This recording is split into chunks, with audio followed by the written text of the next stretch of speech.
So I'm sure I'm not the only one, but I don't think we need another reaction video to Logan Paul. With that said, I kind of just want to have a discussion. We're going to talk about the state of Pokemon, the hobby right now, and what the future is looking like.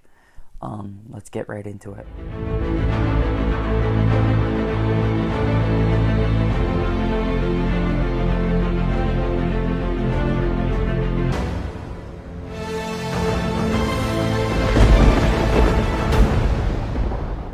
What is up, everyone? If this is your first time to the channel, I'm Cody from Zelix Pokemon. I'm a licensed reseller of Pokemon.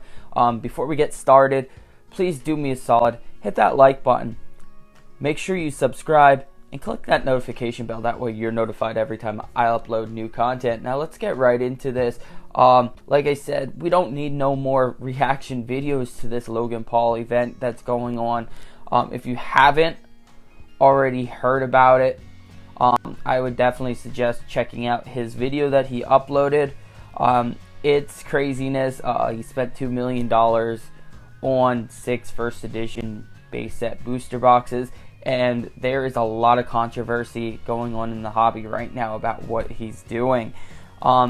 With that said, how is the state of Pokemon right now, and what is it going to look like for the rest of the year? It's not going to be easy, I can guarantee you that. As a reseller of Pokemon, I can tell you confidently right now that it's already hard enough to get modern product or just any product at a distributor as it is. And as a collector, I could tell you it's hard to find product on shelves at the stores. This is not going to get any easier, I can guarantee you this. I guarantee it.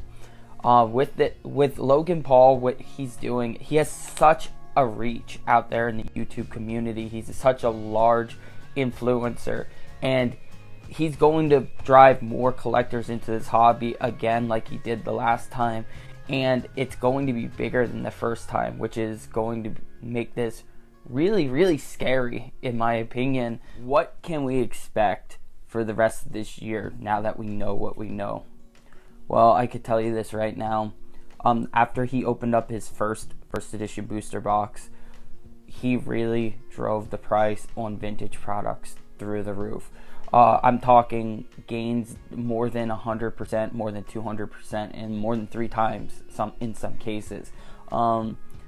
First edition jungle booster packs were selling all day long for about $200 to $225 a pack.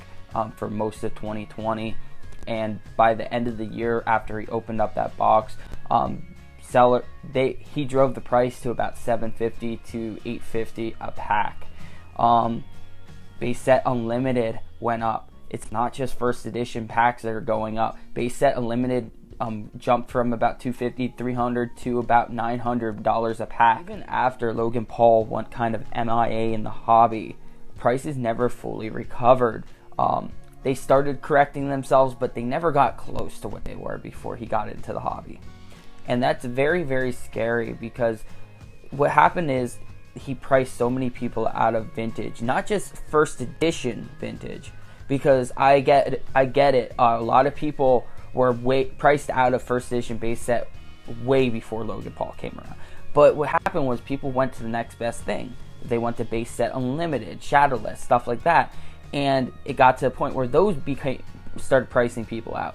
And then they went over to base set 2, and base set 2 started climbing in price. And then some people started getting priced out of base set 2. So what's left?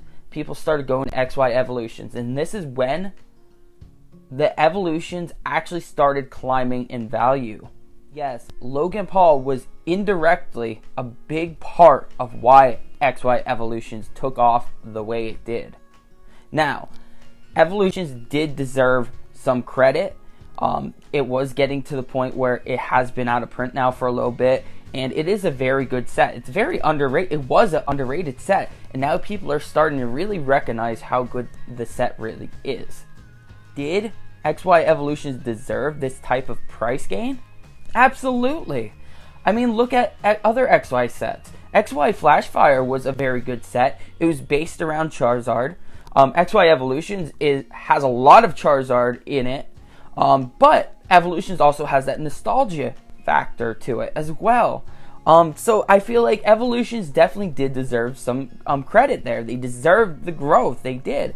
But Logan Paul accelerated that growth. XY was kind of like stunted for a while. Like it was slowly getting up there, but not quite to where it was after he opened up that box. And people started going to the next best thing. And the only thing that was affordable at the time was XY Evolutions.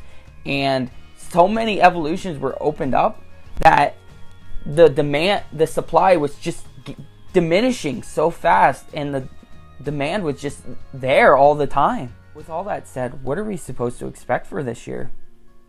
I tell you right now, it's not going to be easy. It's going to be a roller coaster.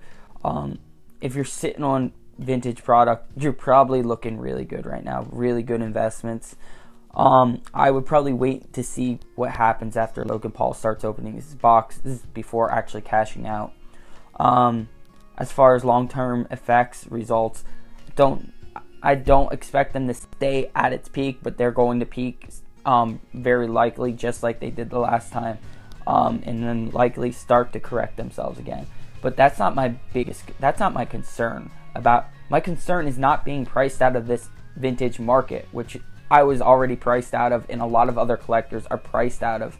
My concern is the scalpers that this invites into the hobby. And it's going to invite scalpers into the hobby because Logan Paul has so much media attention. The publicity, he's just throwing so much attention at the hobby. There's going to be news stations covering this. It's going to be seen all over the world. And people are going to see dollar signs. It's not just going to be childhood memories. People are going to see opportunities to make money quick. And I can guarantee you that. There are a lot of great people in this hobby. Don't get me wrong. But there are a lot of people that are very selfish and greedy as well. Logan Paul's media following, the publicity behind what he's doing, all the attention he's bringing to the market is going to invite people who just want to make a quick buck. It's unfortunate, and there are a lot of great people in this hobby, don't get me wrong, but there are a lot of people that are greedy, that just want to make a quick buck and take advantage of all the people that are passionate about the hobby, and take advantage of how the market is right now. Unfortunately, we don't need any more scalpers in this hobby, and we never did, but it's going to happen, unfortunately, and there's nothing we could really do about it except for, rough the storm. My best advice is, if you don't feel comfortable paying these high marked up prices, then don't, because by paying them, you're just supporting the scalper, and he or she's just going to go back and buy out the shelves again and do the same thing. Before we wrap this up, I just did want to touch base on a little something. I've noticed a lot of hate towards Logan Paul for what he's doing, flaunting around his money, buying out a lot of high-end collectibles.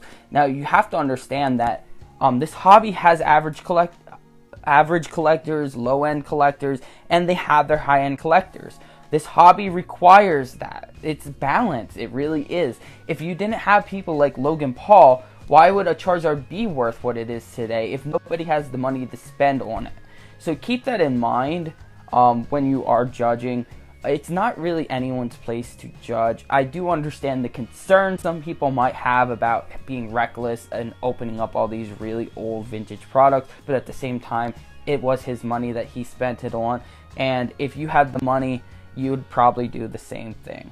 So with that said, I really appreciate the support. And as always, let's make like Charizard and keep this passion burning.